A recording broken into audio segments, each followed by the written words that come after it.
Terus yang ketujuh, yang terakhir, kancut pelaris. Kancut penglaris. Siapa yang tahu kancut? Yang tahu kancut siapa? Apa kan? Celana dalam.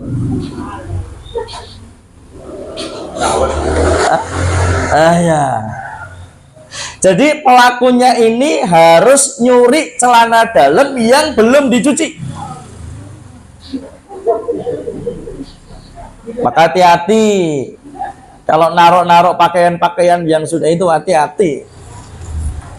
Ya, kalau ada orang yang bertamu ke rumah kita, terus mau ke kamar mandi yang di situ ada kotoran baju kita, hati-hati. Nanti siapa tahu namanya orang waspada tuh ya. Siapa tahu akhirnya kemudian dia ngelihat celana dalam yang kotor belum dicuci, terus akhirnya kemudian diambil, dijadikan kancut pelaris. Harus dalam keadaan kotor yang bekas dipakai. Kemudian dirituali. Setelah dirituali, maka nanti akan ada makhluk melata yang lidahnya panjang menjulur. Ya, kemudian diambil air seni dan kotoran dari jinnya tadi, kemudian dimasukkan ke panci khusus. Kemudian nanti rebusan celana dalam ini aktifnya hanya 35 hari. Iya, ada masa aktifnya. Gitu. Jadi celananya ini dimasukkan ke panci atau baskom, nanti dirituali akan ada makhluk melata yang lidahnya panjang menjulur, kemudian nanti dia akan buang kotoran atau buang seni, diwadahi panci atau baskom yang sudah ada kangcutnya tadi, celana dalam yang kotor tadi. Kemudian direbus. Nanti masa aktifnya 35 hari.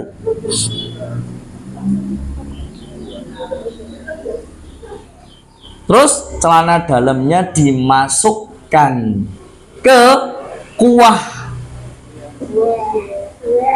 atau masakan atau minumannya tadi, Pak. Kalau sampai 30, jadi selama 35 hari itu celana dalamnya harus diganti lagi. Dia harus nyuri celana dalam lagi. Terus gitu terus. Selama 35 hari dia harus curi celana dalam lagi. Nah, nanti kalau tidak, misalnya 35 hari kan dia harus dapat celana dalam ya. Kalau tidak, oh bahaya. Sebab celana dalam itu nanti akan ngambang ke atas. Nanti biasanya pembelinya jadi tahu. Ya, pembelinya jadi tahu. Pokoknya 35 hari itu harus ditaati. Ya. Harus nyuri lagi. Nah, itu jamaah berbicara tentang pesugihan. Kalau cekelan, ya itu jimat ya. Man alaqa tamimatan faqad asyrak. Barang siapa yang menggantungkan tamimah atau jimat, maka dia telah berbuat kesyirikan. Ya, cekelan. Suatu benda yang dipelihara manusia untuk maksud dan tujuan tertentu. Benda yang dipelihara manusia untuk maksud dan tujuan tertentu. Ya tergantung dia cekelan atau susuknya mau dipakai apa. Ya. Tapi itu kesyirikan.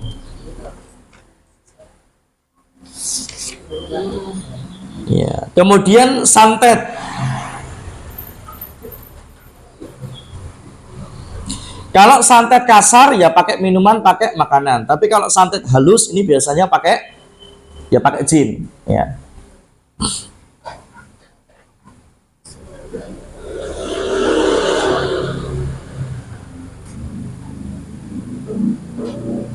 Kemudian yang ke berapa itu? 4 ya, pusaka. Ya, pusaka. Oke. Bentar lagi ya.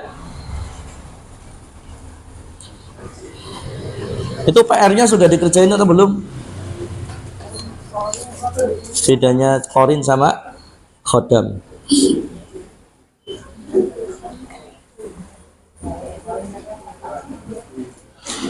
Nah, orang yang kena jin nasab, dia ciri-cirinya mampu merasakan keberadaan jin atau indigo gampangnya. Atau lebih peka. Ya, lebih peka atau indigo.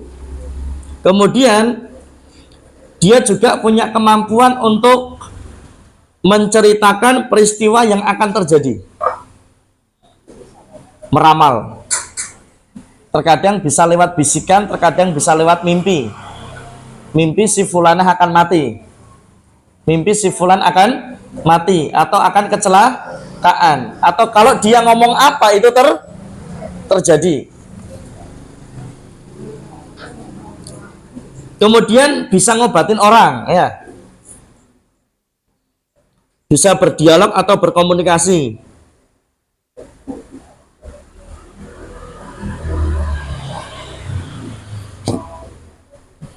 Kemudian jin nasab itu biasanya akan pengaruh sakitnya di mana? Sakit jin nasab itu yang pertama di lambung. Orang yang punya jin nasab itu biasanya akan punya masalah di bagian lambung, kemudian rahimnya, kemudian tulang belakang.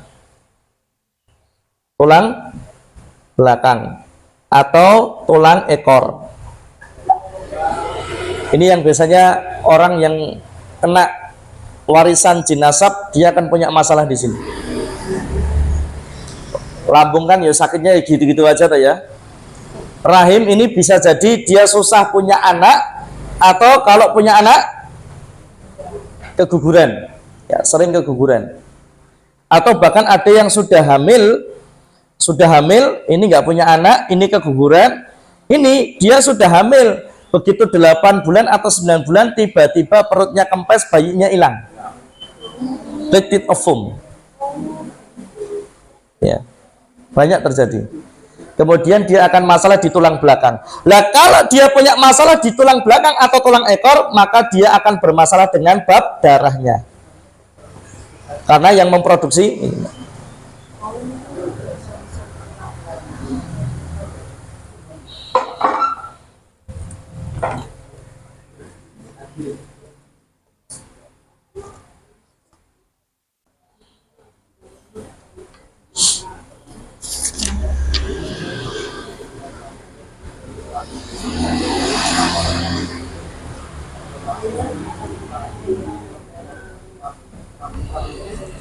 Nah, bagaimana terapinya? Kalau ayat ruqyahnya ini sudah ada saya. Nanti insya Allah, tapi belum ini.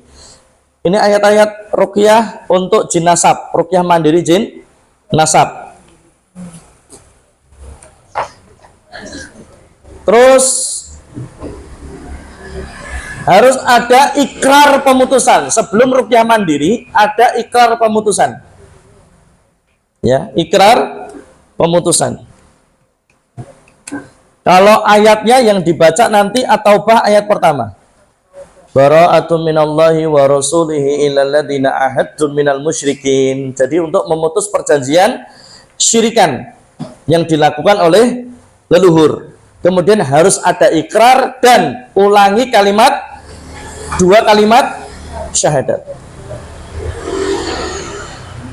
Ikrar pemutusan.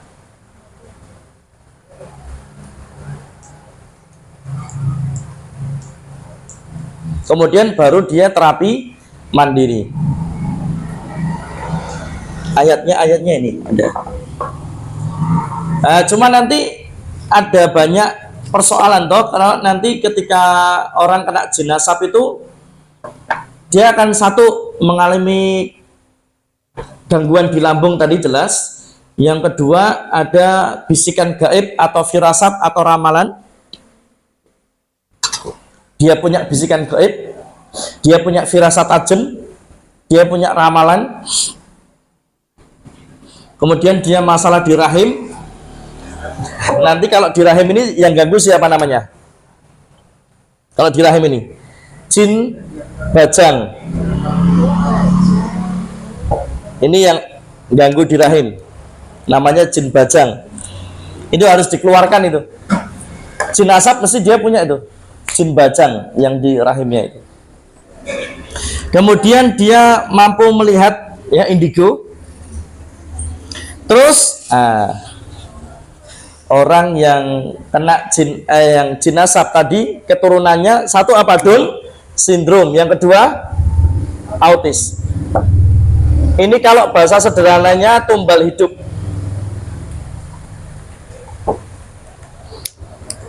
Anaknya nggak mati memang, tapi dia Down syndrome atau autis.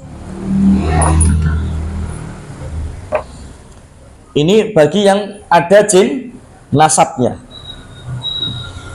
Kemudian suka mimpi buruk dan susah tidur atau tidurnya tidak nyenyak. Ini orang yang ada jin nasabnya tadi.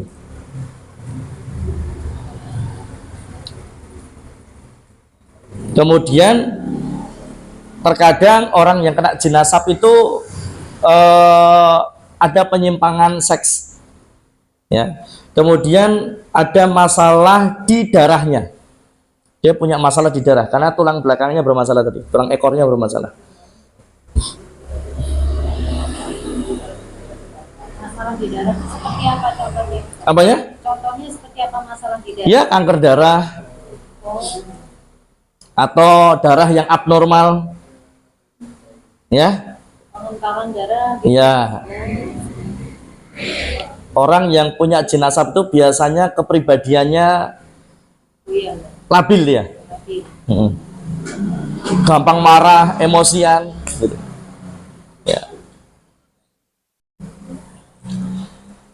Ya, terakhir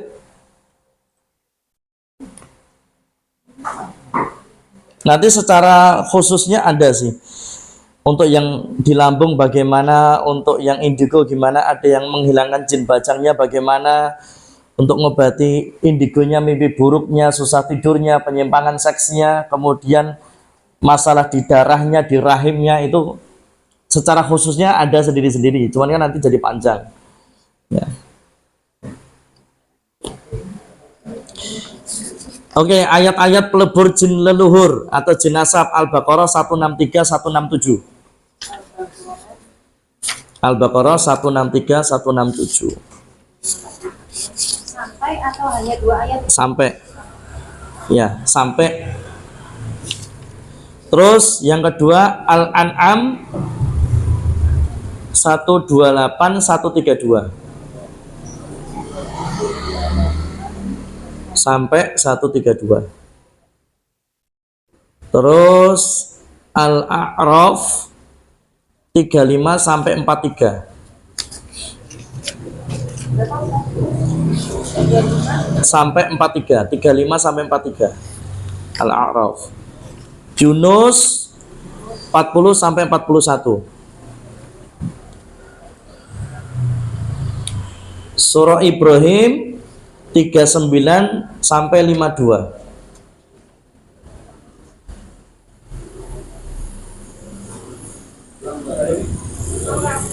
Apanya?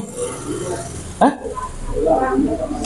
Yunus 40 41. Ya, 40 sampai 41. Ibrahim 39 sampai 52. Ini maksudnya ayat-ayat yang dibaca. Iya, ini ayat ruqyahnya. Terus Al-Mu'minun, tulisannya jelek enggak apa-apa, nanti disalin lagi di rumah. Al-Mu'minun 101 sampai 118. 101 sampai 118.